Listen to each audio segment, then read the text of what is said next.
하나님의 말씀은 고린도전서 9장 1절에서 12절 앞부분까지,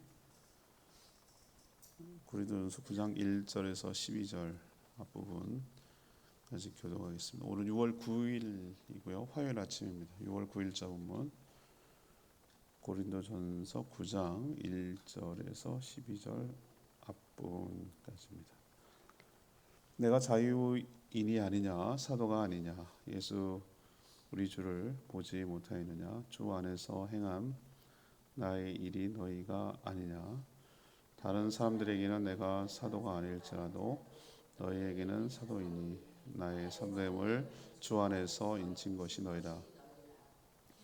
나를 비판하는 자들에게 변명할 것이 이것이니 우리가 이 먹고 마실 권한이 없겠느냐 우리가 다른 사도들과 주의 형제들과 게바와 같이 믿음의 자매된 아내를 데리고 다닐 권리가 없겠느냐 어찌 나와 바나바만 일하지 아니할 권리가 없겠느냐 누가 자기 비용으로 군 복무를 하겠느냐 누가 포도를 심고 그 열매를 먹지 않겠느냐 누가 양떼를 기르고 그 양떼의 젖을 먹지 않겠느냐 내가 사람의 예대로 이것을 말하느냐 율법도 이것을 말하지 아니하였느냐 모세 율법에 곡식을 밟아 떠는 소에게 망을 씌우지 말라 기록하였으니 하나님께서 어찌 소들을 위하여 염려하심이냐 오로지 우리를 위하여 말씀하심이 아니냐 과연 우리를 위하여 기록된 것이니 밭가는 자는 소망을 가지고 살며 곡식 떠는 자는 함께 얻을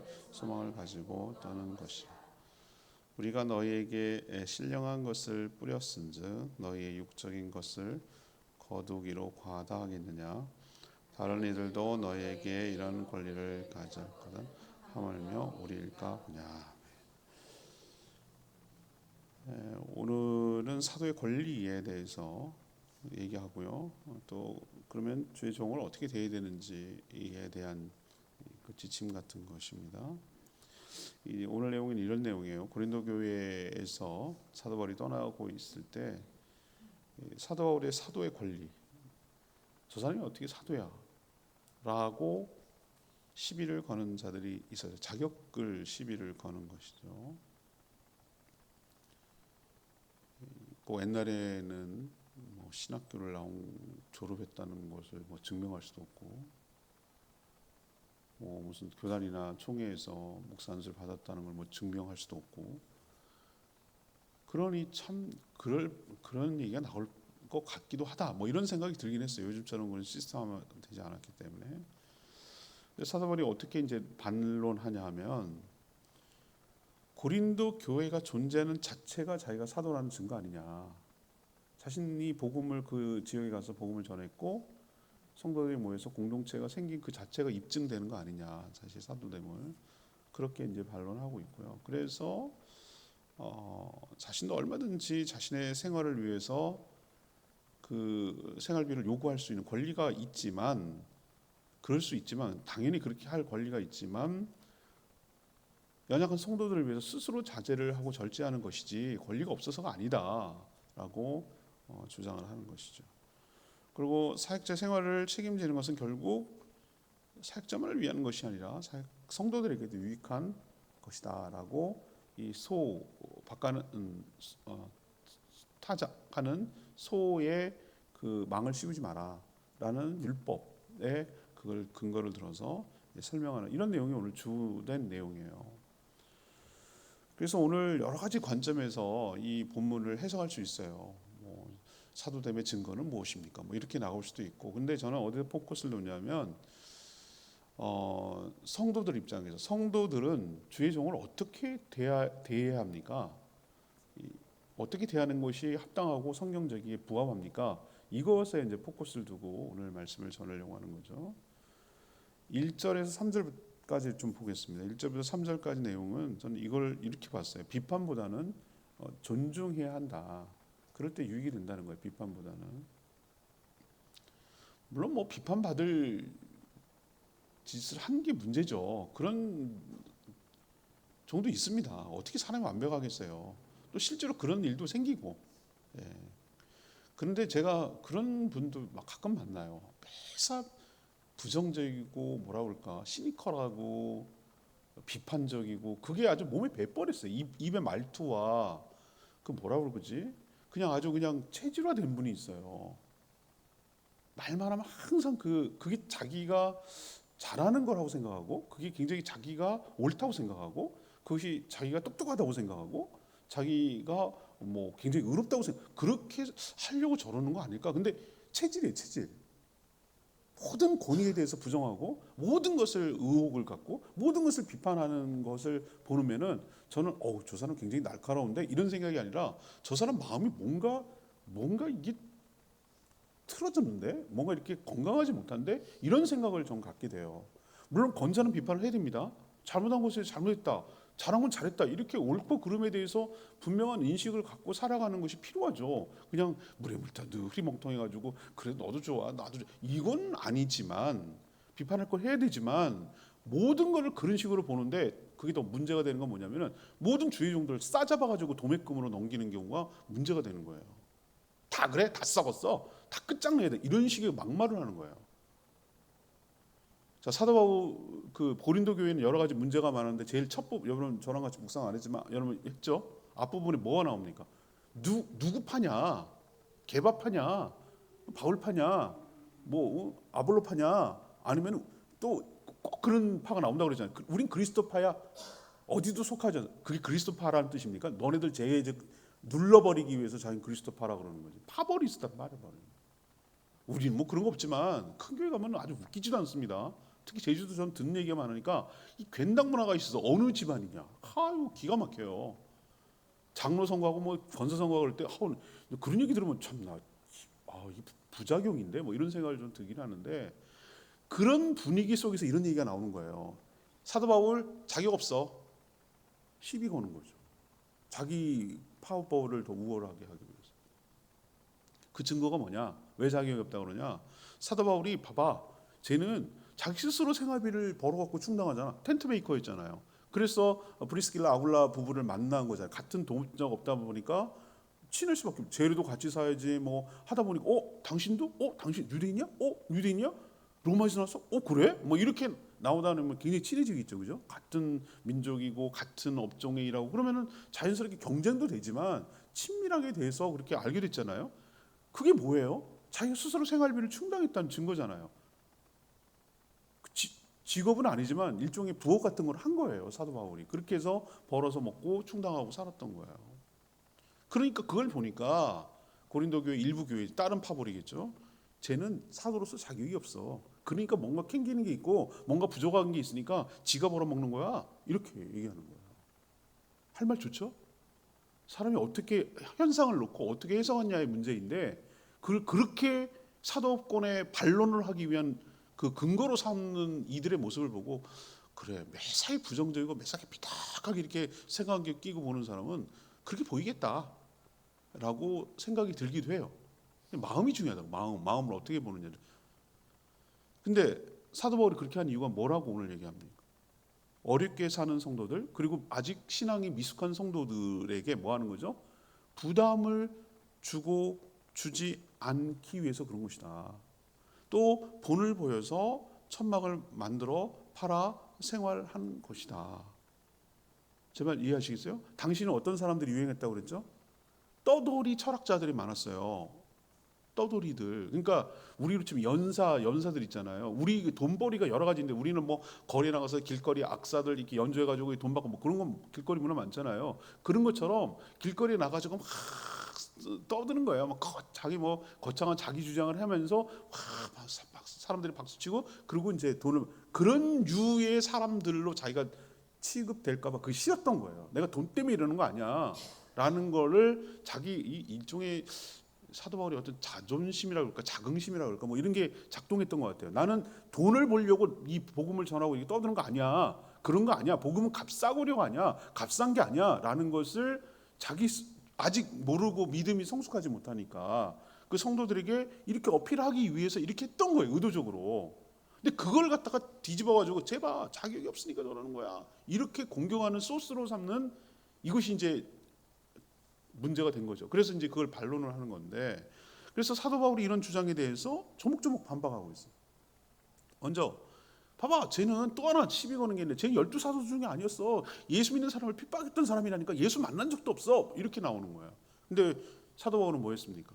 그렇게 따라다니는 않았지만 다메섹의 도상 가는 길에 누굽니까? 아주 직접적이고 몇 번이고 그 간증을 하는데 아주 그 너무나 분명한 체험이라 가지고 여러분 나오죠? 사도행전 9장인가 거기 턴오버되는 그 지점인데 직접 만난 체험을 자기가 했다고 여러 번 간증하고 고백해요.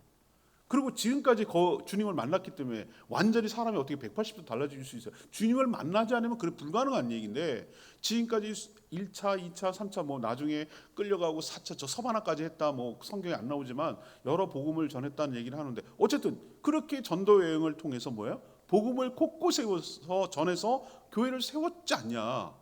예수를 핍박하고 그랬던 사람이 어떻게 예수를 전하는 사람이 되고 어떻게 복음을 전하고 어떻게 교회를 세울 수 있는 사람이 된단 말이냐라고 지금 반박을 하는 거예요. 다른 자들은 사도 바울의 시비를 걸 수 있지만 그 사도 바울이 그 얘기를 오늘 아픈 얘기를 해요. 고린도 교회에 지금 편지를 쓴 거니까 너희들은 그러면 안 되지. 딴 사람은 뭐 그런 말을 해도 당신들은 그렇게 말하면 안 된다. 왜 그렇게 말하죠? 고린도 교회가 개척이 돼서 세워졌고 지금 존재한다는 것 그 자체가 사도가 바울이 사도인이라는 걸 증명하는 거 아니냐. 맞죠? 사도라는 직분이 뭐예요? 어디 하나 고정된 것이 아니라 곳곳을 다니며 순회 복음 전도자처럼 이런 사도 직분 지금 없어요. 뭐 선교사는 어디 또 안착되어 있잖아요. 물론 곳곳을 다니면서 복음을 전하긴 합니다만 어디 주로 지역이 있잖아요. 무슨 뭐 미얀마 선교사, 뭐 뭐 이렇게 중국도 여러 지역 중에 어디 이렇게 하는 것처럼. 그런데 선교사를 지금의 사도라 보기에는 좀 무리가 있어요. 지금 직분은 이런 직분은 없어요. 그렇지만 당신은 어떻습니까? 어디 하나 고정되지 않고 지역에서 복음을 전하고 사람이 세워지면 교회를 공동체를 세우고 어느 정도 세워지면 위임하고 장로라고 지금 목사라고 불리는 장로를 거기다 세워놓고 자기는 빠지고 또 다른 지역에 가서 복음을 전해. 이게 사도거든요. 그러면 너희들이 있다는 것은 내가 사도라는 거 증거 아니냐라고 지금 반론을 하는 거예요. 너희들은 딴 사람은 그래도 너희들은 그러면 안 되지라는 어떤 그런 책망 같은 거예요. 그래서 오늘 첫 번째로 제가 드리고 싶은 말씀은 뭐냐면 우리가 때로는 건전하게 어떤 문제의식을 가지고 바르게 보고 그것은 잘잘못을 분명히 해서 고쳐나가는다는 측면에서 이게 건전한 비판을 하고 대안을 제시하고 이렇게 하는 게 필요해요. 아무 생각이 없는 게 더 문제죠. 그러나 조심해야 될 게 뭐냐, 매사 체질적으로 비판하고 삐딱하게 보고 부정적으로 보고 냉소적으로 보고 이런 류의 사람들은 조심해야 돼요. 그건 성경적이지 않다고 오늘 얘기를 하는 거예요. 우리는 비판보다는 오늘 본문만 갖고 제안을 해볼 때 주의 종을 존중할 때 본인에게도 유익이 있게 될 줄 믿습니다. 그 얘기를 하는 거고요. 자, 두 번째 4절에서 7절 좀 같은 오늘 맥락이긴 한데 4절에서 7절까지 얘기는 뭐냐면은 주의 종들이 생활하도록 보장을 해줘야 된다는 거예요. 주의 종이 생활할 수 있도록 보장해 주는 게 맞다는 거예요. 교회가, 성도가. 사도 바울은 자기가 이제 돈을 안 받는다는 걸로 사도권을 시비를 거니까 하는 이제 오늘 얘기가 이거예요. 그 세 가지 그 직업을 예를 들어서 군인, 농부, 목자 이 세 가지 직업군을 끌어도 당시에 있는 사람들이니까 일할 것에 대한 대가를 요구받는 것이 뭐죠? 당연한 권리다. 사실이 그래요. 그러면서 오늘 비유로 들은 얘기 중에 뭡니까? 자기 비용을 들여서 군복무하는 군인이 어디 있냐고요. 일단 군이 여러분 남자들은 다 알아요. 딱 들어가자마자 사복이고 뭐고 싹 다 벗겨가지고 택배를 보냅니다. 그거 받을 때 막 엄마들 엉엉 운다고 그래요. 다 보내요. 왜? 모든 군복무하는 동안에 필요한 모든 것들은 누가 책임진다?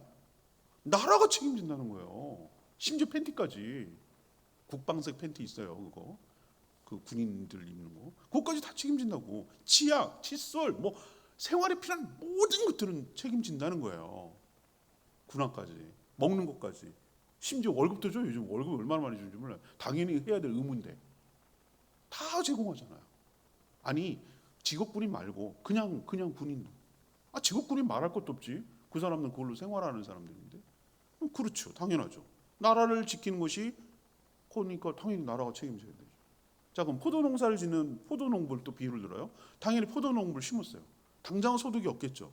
그런데 뭘 기대하고 그걸 짓는 것입니까? 가꾸고 가지치기 하고 거름 주고 이렇게 막 물 주고 이렇게 하는 이유가 뭐예요? 뭘 기르기 위해서? 그 열매 수확이 나오면 그것은 자기가 일부 갖는 거죠, 그죠? 그것 때문에 기대하고 그렇게 수고하고 애쓰는 건 너무나 당연한 거예요. 자, 양떼를 기르는 목자. 너는 양떼만을 길러. 그게 무슨 목적이에요? 왜 양떼를 기르겠어요?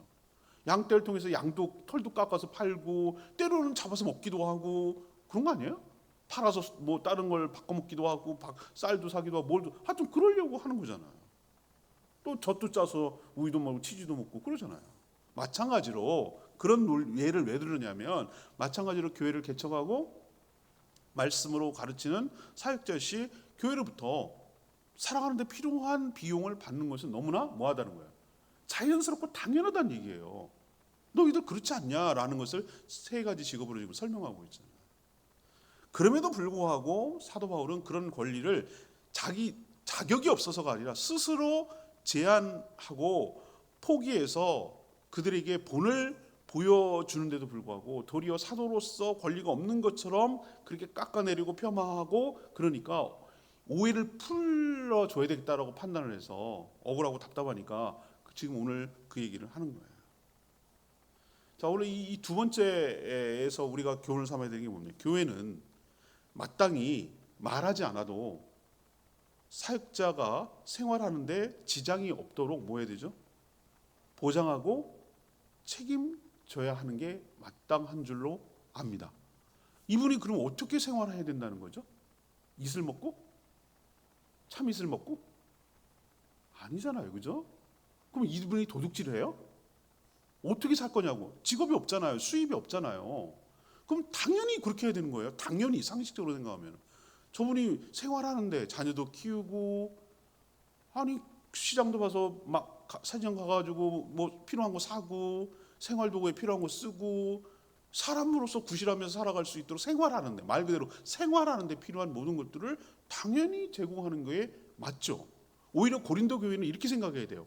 우리가 사도 바울에게 아무것도 주지 않은 것을 미안해하고 부끄러워해야 되는 거예요. 맞죠? 오히려 저렇게 혼자서 막 복음도 전하고 교인들도 하고 막 이렇게 하는데 혼자 또 시간 내가지고 그 텐트를 만들어가지고 그런 모습을 오히려 성도들이 부끄러워해야 되는 거였어요. 사도가 자격이 없다고 말하는 게 아니라. 그런데 이걸 오히려 막 거꾸로 그렇게 얘기하니 너무 화가 났던 것 같아요. 내 생각에는.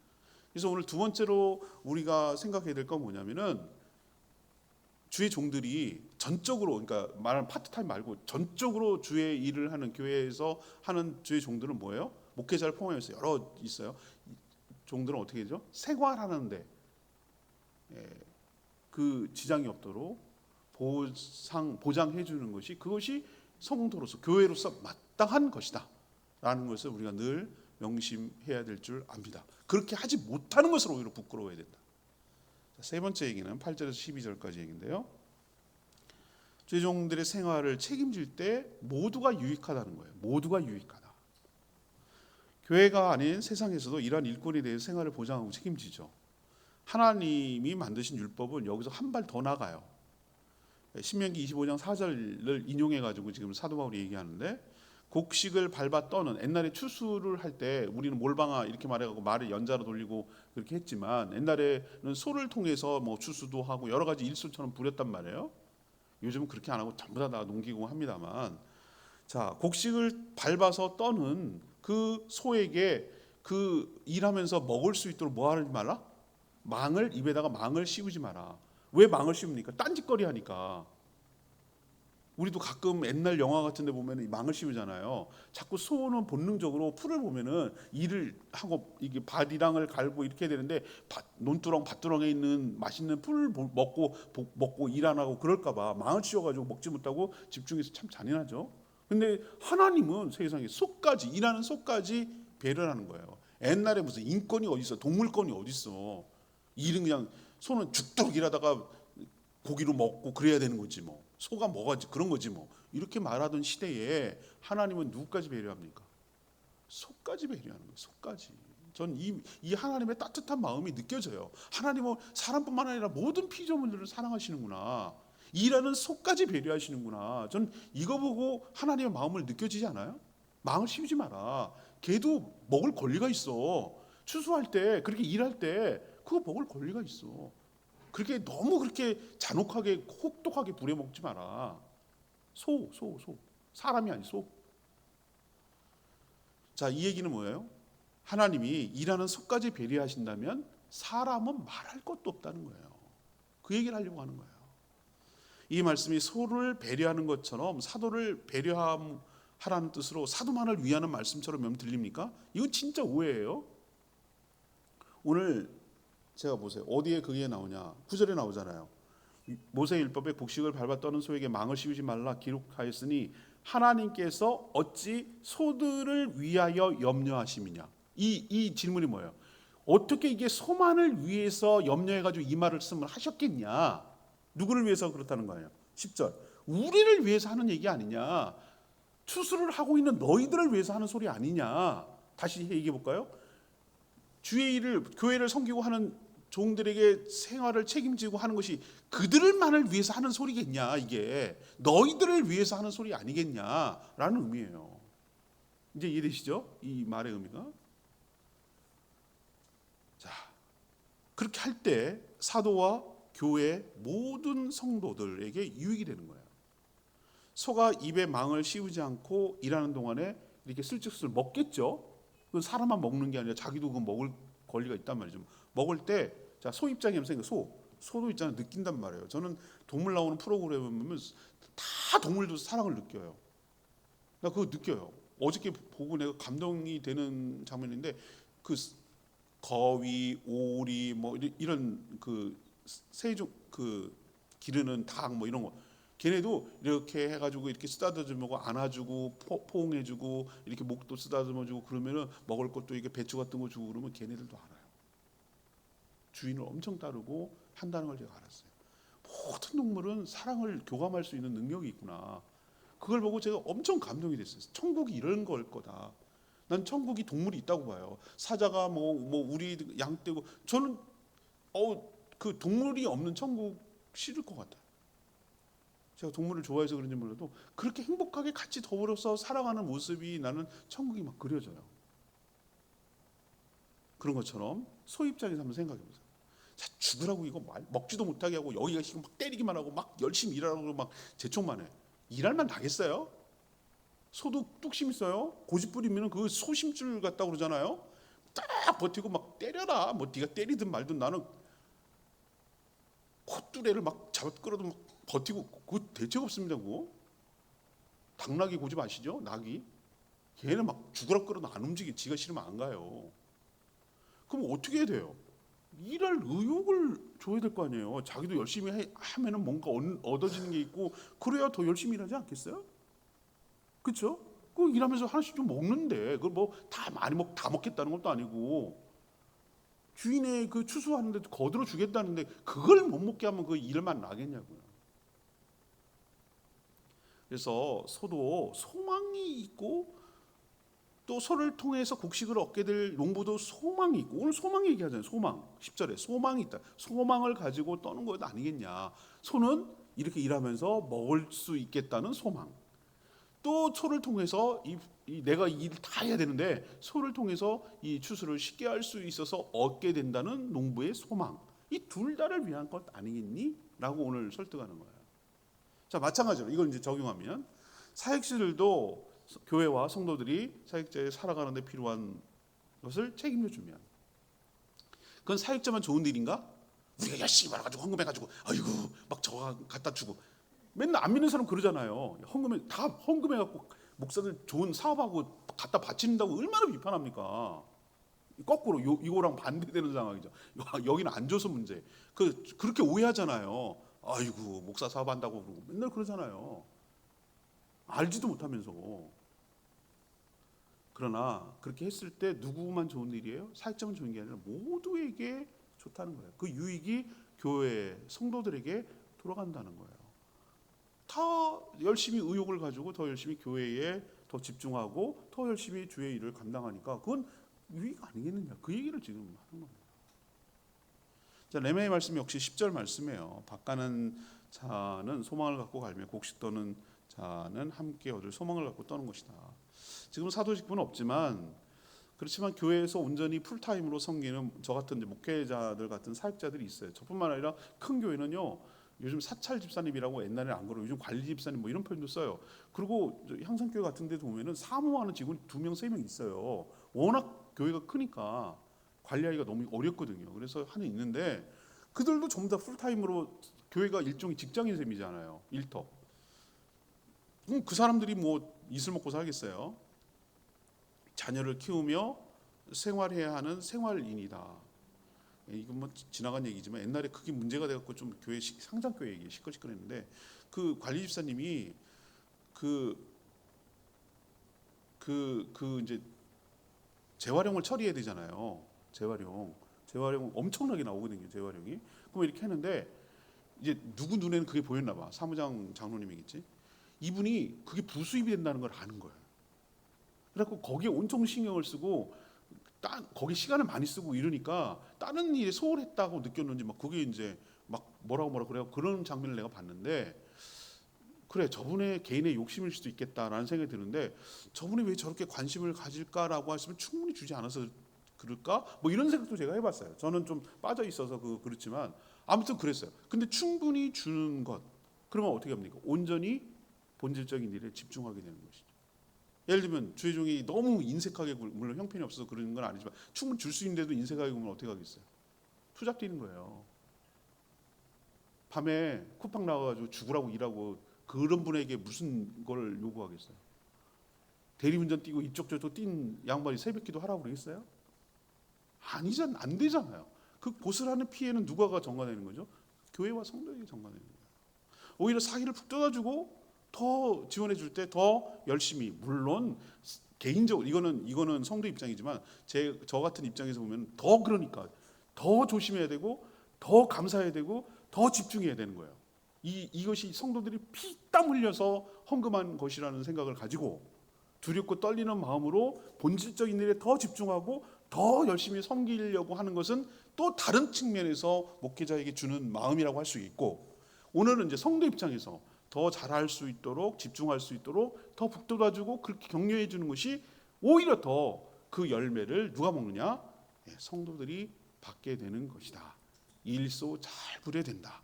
그러면 결론 무엇이 더 지혜로운 것인가? 라는 것을 생각해보고 오늘 말씀 지침 따라서 우리가 살아가고 살아내는 저와 여러분 되기를 소망합니다. 오늘 말씀 붙들고 기도하기 전에 당신의 그 섬김이 805장 찬양집 부르고 기도하겠습니다.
지혜가 다 나와요. 어제는 우리의 자유를 어떻게 쓸 것인가, 오늘은 주의 종을 어떻게 대하는 것이 맞는 것인가, 이런 얘기들을 아주 구체적으로 얘기하고 있잖아요. 말씀을 듣고 그대로 살아가는 저희 교회 되게 해달라고 주여 외치며 기도하겠습니다.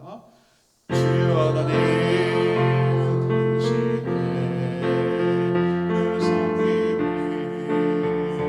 전국에서 내같이 빛나니, 주의 그 영광이 전국에서 내같이 빛나니, 당신의 그 믿음이 전국에서 내같이 빛나니, 당신의 그 충성이 전국에서 내같이 빛나니, 주님이 기억하시면 좋아하니, 예수님 사랑으로 가득한 곳에 천사도 빛나는 아름다운 그곳은 전국에서 내같이 빛나리.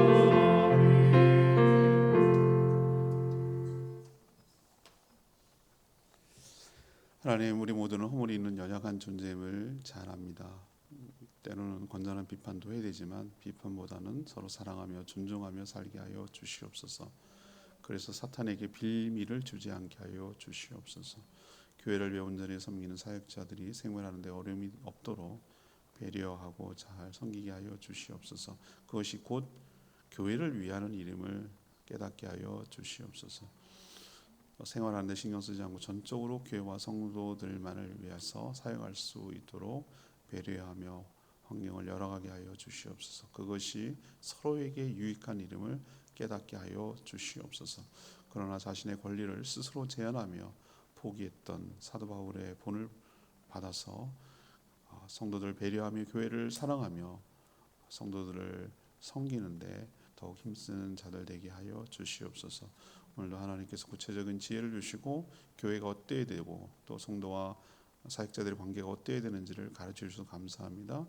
저희 교회가 성경에 부합한 대로 살아가는 교회 되도록 축복하여 주시옵소서. 오늘도 간구하는 기도 좀 들어주시고 주님과 동행하는 복된 하루 살아가게 하여 주시옵소서. 주님 손에 맡기며 예수 그리스도의 이름으로 축복하며 기도합니다. 아멘. 오늘 하루도 주의 은혜 가운데 살기를 축복합니다. 충분히 기도하고 하루 시작합니다.